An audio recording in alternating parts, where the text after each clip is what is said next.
Hello, welcome to yet another midweek devotion with Pastor Andrew. That's me. So I just realized this morning that actually next week, is that right? Yeah, next week will be the last midweek like this as we prepare for the coming Advent. And I don't have it in arm's reach, but we have two devotionals for the season of Advent. The first one is just one that I've provided in the past. It's one that it has daily devotions in it, etc. For those available in the back, if you want one of those, I think I have like 5 copies. It's something that I use during Advent, which is something I actually started for myself in the midst of COVID.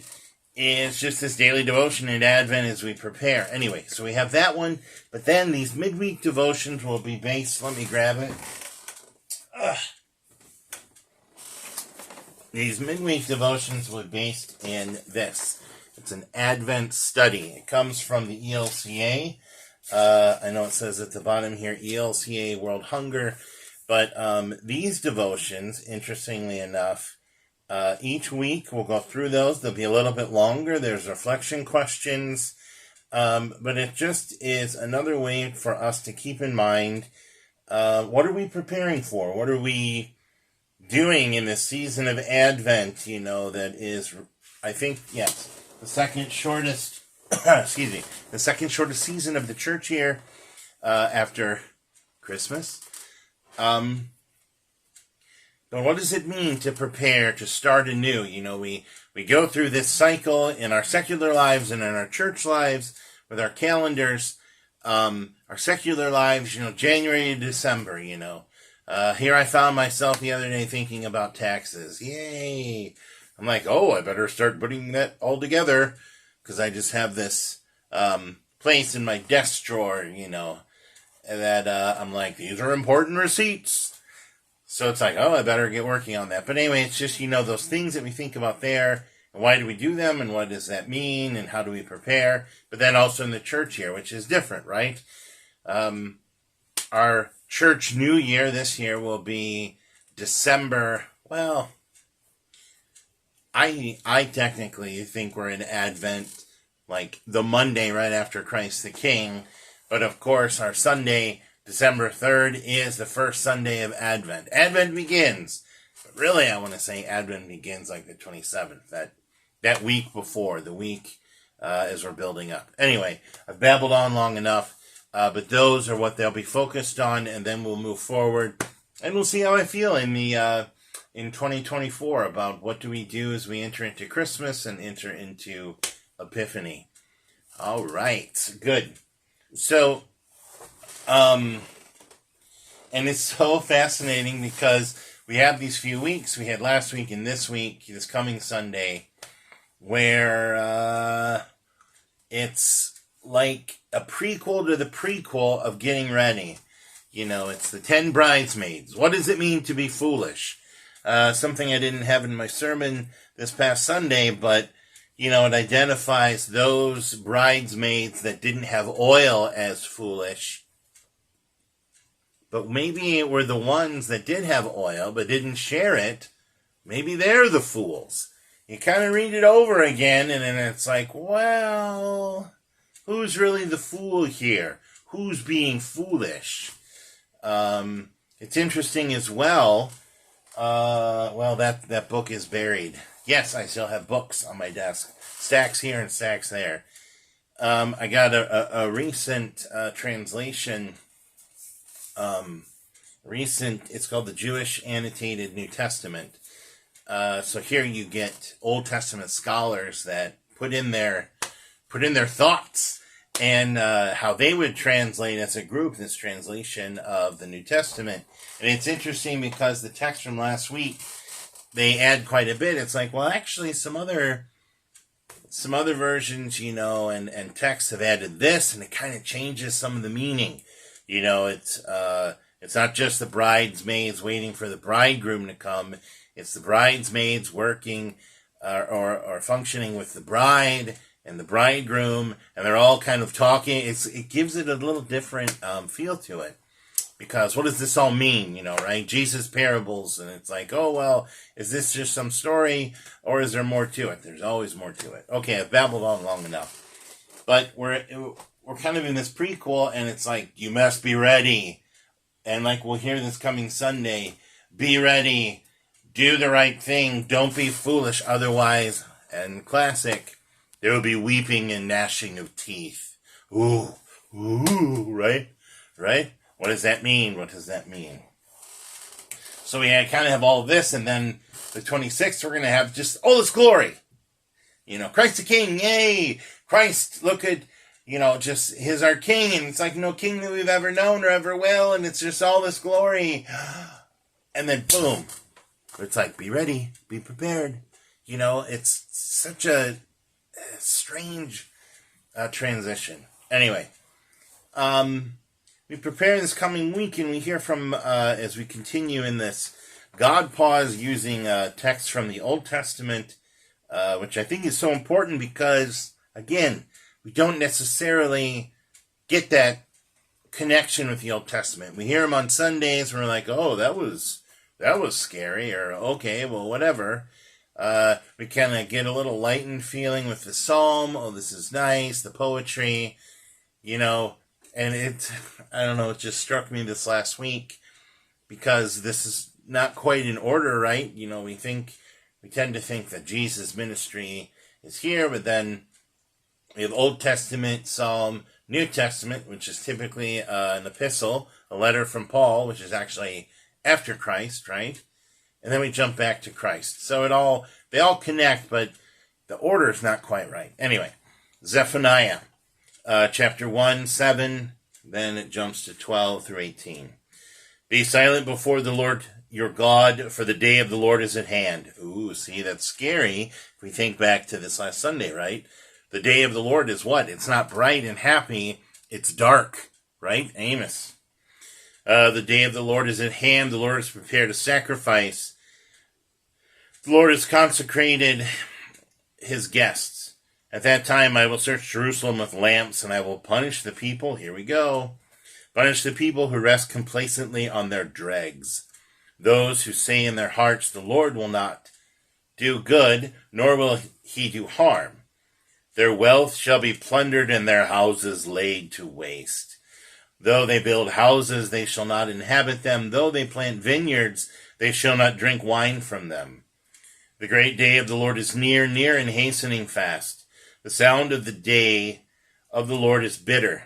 Yeah, see, here again, interesting, right? A day of darkness and gloom, a day of clouds and thick darkness, a day of trumpet blast and battle cry against the fortified cities and against the lofty battlements. I will bring such distress upon the people that they shall walk like the blind, because they have sinned against the Lord. Their blood shall be poured out like dust, and their flesh like dung. We know what that is. Neither their silver nor their gold will be able to save them on the day of the Lord's wrath. In the fire of his passion, the whole earth shall be consumed. A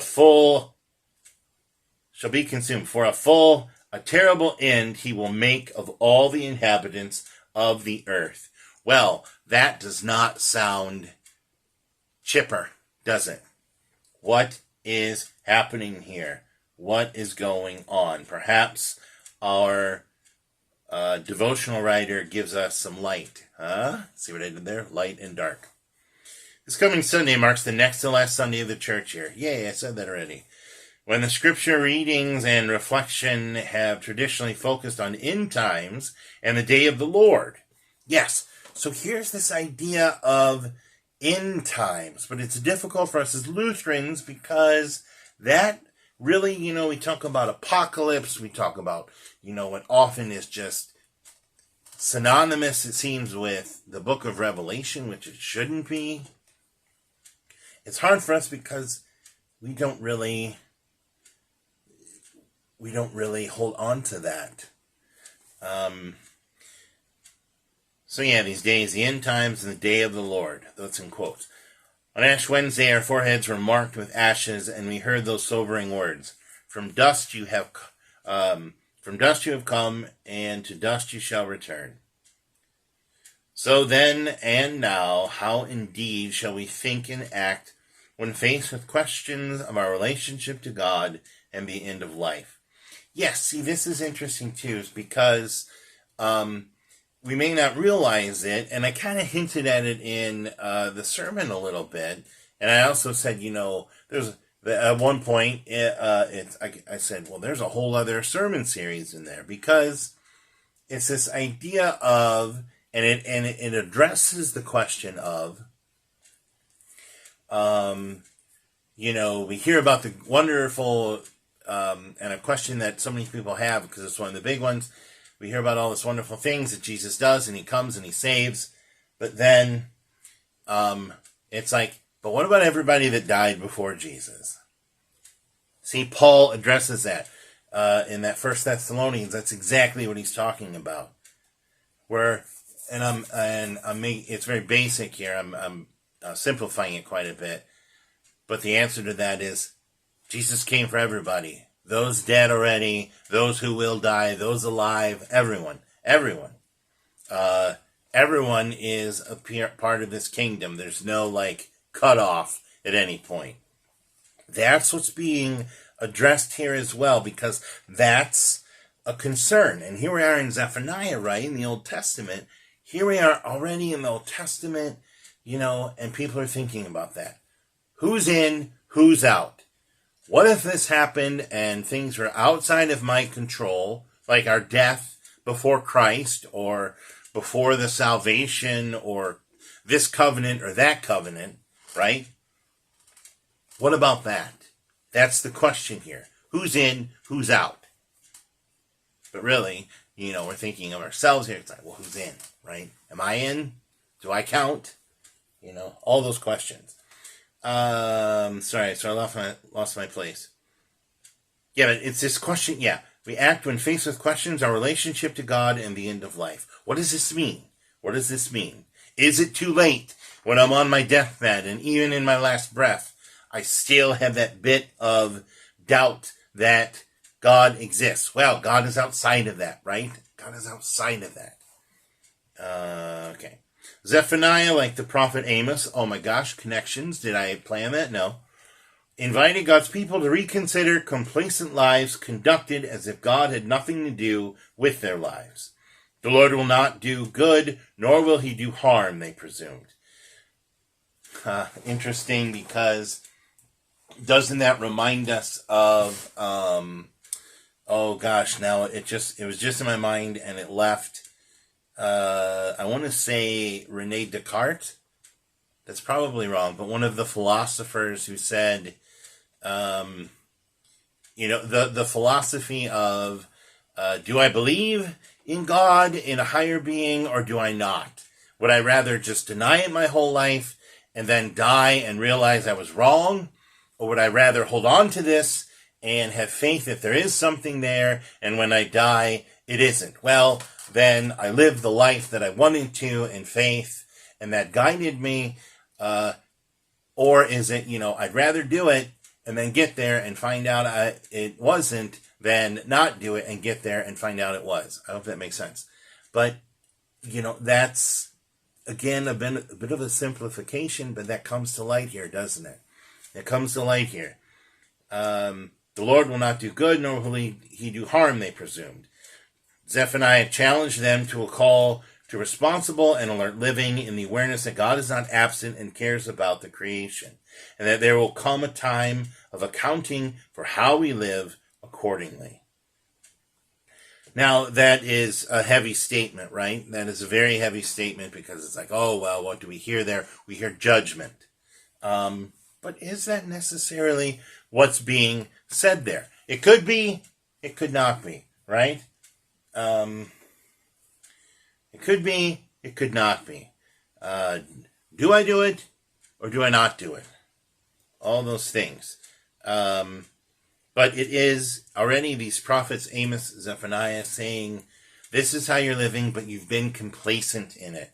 I think it connects with and maybe I'm making a leap here, it connects with when often, I talk about that idea of a living faith.